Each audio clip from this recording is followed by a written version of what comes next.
नमस्कार दोस्तों, कैसे हो आप। मैं आपका होस्ट और दोस्त सुमेश कुमार स्वागत करता हूं फिर से एक बार आपको आपके फेवरेट चैनल सुमेश वर्ल्ड में। दोस्तों, हम आज बात करेंगे विटामिन B12 के बारे में, जिसको कि साइनोकोबालामीन के नाम से भी जाना जाता है। इसकी क्या इंपॉर्टेंस है हमारे शरीर में, ये इसकी डेफिशिएंसी के साथ कौन से साइन एंड सिम्टम्स होते हैं, इसका ट्रीटमेंट प्लान क्या है और इसके कौन से सोर्सेज हैं जिससे कि विटामिन B12 हमें हमारी डाइट में मिलता है। दोस्तों, हम स्टार्ट करूंगा साइन एंड सिम्टम्स के साथ।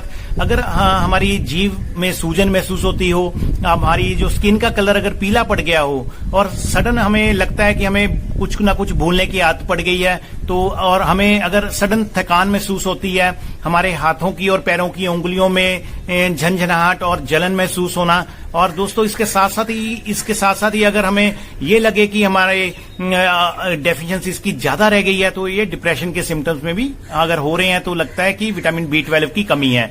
दोस्तों, अगर इसके लक्षण में इसका बहुत ज्यादा डेफिशिएंसी हो गई हो तो ये स्पाइनल कॉर्ड, जो हमारी रीढ़ की हड्डी है, उसमें भी उसकी जो कोशिकाएं हैं उसमें भी कमी महसूस करता है, जो कि पैरालिसिस का कारण बन सकता है। दोस्तों, विटामिन B12 हमारी बॉडी में बहुत जरूरी है।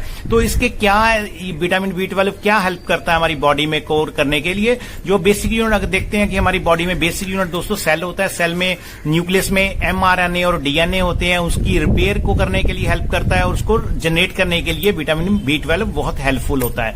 जो हमारे रेड ब्लड सेल्स हैं, RBC जिनको बोलते हैं, उसकी रिजनरेशन में भी ये हेल्पफुल होता है। और ब्रेन, स्पाइनल कॉर्ड और हमारी कुछ कोशिकाएं जिसके मेन तंत्र होते हैं, जिसको बनाने के लिए विटामिन B12 की जरूरत होती है। हमारे पूरे शरीर में ऐसे प्रोटीन्स होते हैं जिसकी सप्लाई को बनाने के लिए, मेंटेन करने के लिए विटामिन B12 बहुत जरूरी होता है।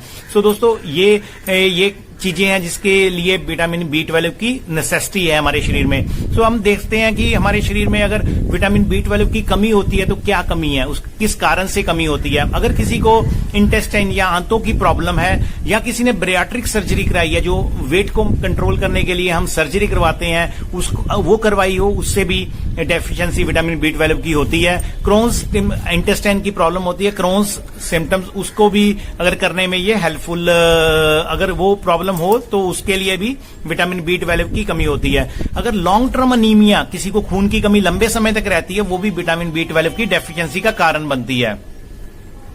तो दोस्तों, आगे बात करेंगे कि अगर हम ऐसे कौन से सोर्सेज हैं जिसमें हमें विटामिन B12 की कमी पूरी होती है। जो वेजिटेरियन लोग होते हैं उनमें विटामिन B12 की कमी as compare to non vegetarian ज्यादा होती है, क्योंकि इसके मुख्य स्रोत जो अगर देखा जाए तो नॉन वेजिटेरियन सोर्सेज हैं विटामिन B12 के। अगर हम वेज में देखते हैं तो मिल्क, सोया मिल्क, बटर, और साथ में अगर हम देखते हैं कि चीज, पनीर, ये मेन सोर्सेज हैं विटामिन B12 के। साथ साथ में अगर जमीन में उगने वाली सब्जियां जैसे कि शलगम, मूली, गाजर, पोटैटो, चुकंदर, ये वेजिटेरियन सोर्सेज है जो कि विटामिन B12 के लिए प्रमुख सोर्सेज हैं। अगर हम नॉन वेजिटेरियन सोर्सेज की बात करें तो दोस्तों उसमें रेड मीट, अंडा, मछली, ये मेन आते हैं। बट उसमें हमें इसको बैलेंस्ड फॉर्म में लेना है। अगर नॉन वेजिटेरियन सोर्स से ले रहे हैं, बैलेंस्ड फॉर्म में लेने से क्या, अदरवाइज कोलेस्ट्रॉल हमें ज्यादा मिल जाता है, जो कि हमारी सेहत के लिए बहुत बढ़िया नहीं होता है दोस्तों। तो दोस्तों ये है। और अगर इसका हम ट्रीटमेंट प्लान देखें कि हमें ऐसा कौन सा ट्रीटमेंट करना है, तो पहले तो हमें लैब में टेस्ट करवाना जरूरी है। विटामिन B12 क्या है, इसका टेस्टिंग होगी। उसके बाद क्योंकि जितनी इसकी डेफिशिएंसी है उसके हिसाब से इसका ट्रीटमेंट होगा। इसके ट्रीटमेंट में अगर देखा जाए तो बेसिकली जो भी हम मेडिसिन लेंगे, वो मेडिसिन इसके जो लैक्टोबैसिलस हमारी आंतों में बैक्टीरिया होता है उसको संक्रिया करने में या उसको एक्टिवेट करने में ही ये हेल्पफुल होते हैं। तो दोस्तों, जो अगर देखा जाए बच्चों के लिए इसकी डोज 0.3 माइक्रोग्राम होती है। बड़े चिल्ड्रन, थोड़े से जो अडोलसेंट है 10 to 15 ईयर्स के, उनके लिए 1 माइक्रोग्राम MCG होती है इसकी। और जो अडल्ट मेल्स हैं या फीमेल्स हैं उनके लिए RDA के अकॉर्डिंग 30 माइक्रोग्राम इसकी डोज है।